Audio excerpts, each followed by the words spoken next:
इसमें हमारे गुरुजी ने बहुत अच्छी मुहिम चला रखी है दहेज मुक्त विवाह की। इससे कोई भी अब माँ बाप अपनी बेटी से अब कोई भी परेशान नहीं रहेगा, क्योंकि गर्भ में ही बेटियों को मार दिया जाता है इस कारण से कि बड़े होकर इनको दहेज देना पड़ेगा। तो दर्शकों, जैसे आपने देखा इस बहन जी ने बताया, बहुत ही अच्छे तरीके से बताया कि भ्रूण हत्या एक बहुत बड़ा पाप होता है। संतराम पाल जी महाराज जो इसी कुरीतियों को मिटाने के लिए ऐसी-ऐसी व्यवस्थाएं ला रहे हैं, जो ऐसा संदेश दे रहे हैं कि कुरीतियां खत्म हो जाए। दोस्तों, आज हम उत्तर प्रदेश के जिला शामली के वेदखेड़ी में स्थित हैं। दोस्तों, जैसा आप लोग जानते हैं, संतराम पाल जी महाराज जी के सानिध्य में बौद्ध दिवस मनाया जा रहा है। लोगों का कहना है कि संत रामपाल जी महाराज एक समाज सुधार का कार्य कर रहे हैं, एक स्वच्छ समाज तैयार कर रहे हैं। आज हम यहाँ के दर्शकों से जानने की कोशिश करेंगे कि संत रामपाल जी महाराज समाज सुधार में क्या योगदान दिए हैं। इसी तरह हमारे चैनल को देखने के लिए बने रहिए। आइए जानते हैं कुछ माता और बहनें से क्या कह रही हैं। नमस्कार बहन जी। सत्साहेब जी। क्या नाम आपका? मेरा नाम वंदना दासी है। कहाँ से हैं आप? मैं डिस्ट्रिक्ट बागपत यूपी से हूँ। आज हम घर जा रहे हैं और 3-4 दिन तक का हम यहाँ पे रहे, तो हमें बहुत दुख हो रहा है, क्योंकि हमारा यहाँ से जाने को बिल्कुल भी मन नहीं करता। हमें ऐसा लगता है जैसे हम यहाँ पे सतलोक में ही आ चुके हो, और जब घर जाते हैं तो ऐसा लगता है जैसे काल की नगरी में जा रहे हो। तो बहन हमें ये बताइए, जैसे आपने बोला कि हम यहाँ पे आए हैं तो सतलोक जैसा हमें महसूस हो रहा है, और हम घर जाते हैं तो काल की नगरी में आती हैं। ये काल का नगरी और सतलोक क्या है, ये हमारे दर्शक जानना चाहते हैं। इसके बारे में कुछ क्लियर बताएंगे? सतलोक वो होता है जहाँ पे किसी चीज़ का, किसी नाम का दुख नहीं होता, जहाँ पे परमात्मा की हर टाइम वाणियाँ चलती हो, भक्ति करने में भी मन लगता है, प्रेम भाव से रहते हैं। और काल की नगरी में तो दुख ही दुख से नहीं छुटकारा मिल पाता। यहाँ की व्यवस्था के बारे में बताइए। आपको यहाँ आए, आपको यहाँ की व्यवस्था कैसे लगी और इसमें आपको प्लस पॉइंट क्या आया? यहाँ की व्यवस्था बहुत ही अच्छी रही।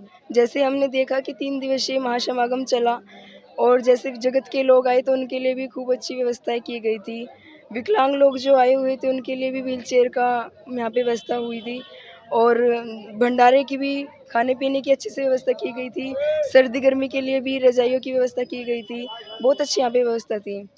यहाँ संतराम पाल जी महाराज जो मुहिम चला रहे हैं, जैसे रक्तदान शिविर हुआ, रेमेडी विवाह हो गया, इसके बारे में आपका क्या अनुभव रहेगा? संत रामपाल जी महाराज समाज सुधार के लिए बहुत अच्छे कार्य कर रहे हैं। ये ब्लड डोनेट का कैंप लगता है 3 दिन तक का, जब महासमागम होता है ये। इसमें रक्तदान अगर जो कोई करना चाहे तो वो कर सकता है। और जो दहेज मुक्त विवाह होता है दूसरे दिन को, इसमें हमारे गुरुजी ने बहुत अच्छी मुहिम चला रखी है दहेज मुक्त विवाह की।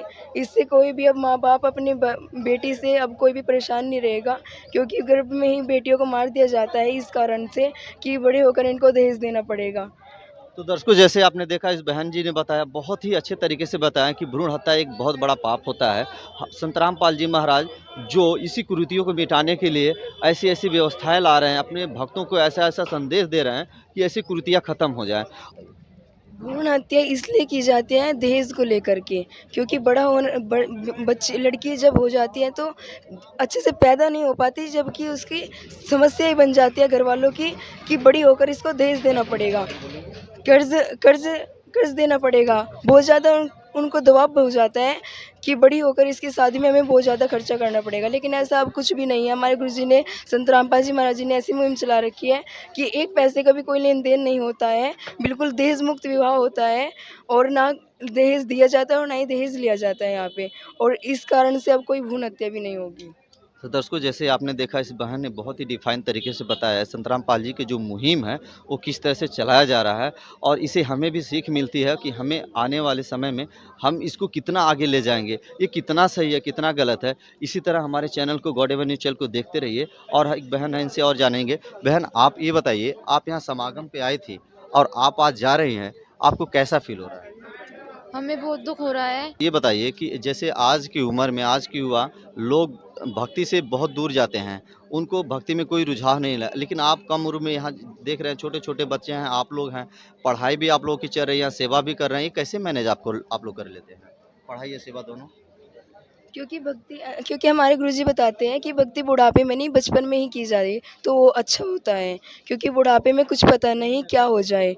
न जाने काल की कर डाले किसी ते ढल जा पासा वे, जिनाते सिर ते मौत खुड़क दी उन्हां नू केड़ा हासा वे। नानक जी ये बात कहा करते थे।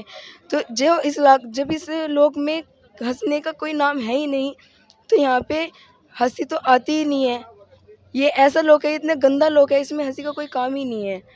इसलिए भक्ति अगर शुरुआत से बचपन से हो जाए तो और अच्छा होगा, क्योंकि बचपन से जो हमें सीख मिल जाती है वो हमारे आगे तक चलती रहती है। और जो बुढ़ापे में है, बुढ़ापे में हमारे दुख से ही कष्ट मतलब कि दुख ही हमारा पंडा नहीं छोड़ते।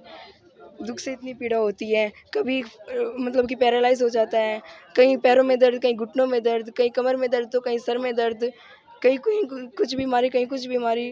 बुढ़ापे में कोई भक्ति कर ही नहीं अच्छी सकता, तरीके ऐसा से हो ही नहीं बताइए और सकता। इनसे और जानने की कोशिश करेंगे तो दोस्तों, यहाँ के जैसे अनुभव आपने के बारे देखा में। तो बहन आप बताइए या हमारे दर्शकों को कुछ संदेश देना चाहेंगी? जी, मैं संदेश तो नहीं, मैं तो रिक्वेस्ट ही करना चाहूँगी सभी से हाथ जोड़ कर के कि संत रामपाल जी महाराज कोई आम इंसान नहीं है। संत रामपाल जी महाराज की रूप में खुद कबीर परमात्मा आए हुए हैं। उनके ज्ञान को समझिए, शास्त्र अनुकूल साधना वो बता रहे हैं, वो कोई शास्त्र विरुद्ध नहीं बता रहे। खुद शास्त्रों को खोल के आप मिलान भी कर सकते हो और सही और गलत का पहचान कर सकते हो, सच्चाई। तो दोस्तों जैसे आपने देखा बहन ने अपना इंटरव्यू दिया, बहुत अच्छी-अच्छी बातें बताएँ। हमें लगता है ये जो वीडियो आपने देखा होगा, आप लोगों को बहुत अच्छा लगा होगा और इस वीडियो के माध्यम से आपको जो भी अच्छे लगे हैं, उस अपना राय कमेंट में ज़रूर देना और हो सके तो मेरे चैनल को लाइक और सब्सक्राइब करना, क्योंकि दर्शकों हमारे चैनल पे इसी तरह की वीडियो अपलोड होती रहेंगी और आप लोगों को देखने को मिलेगी। नमस्कार, जय हिंद, जय भारत।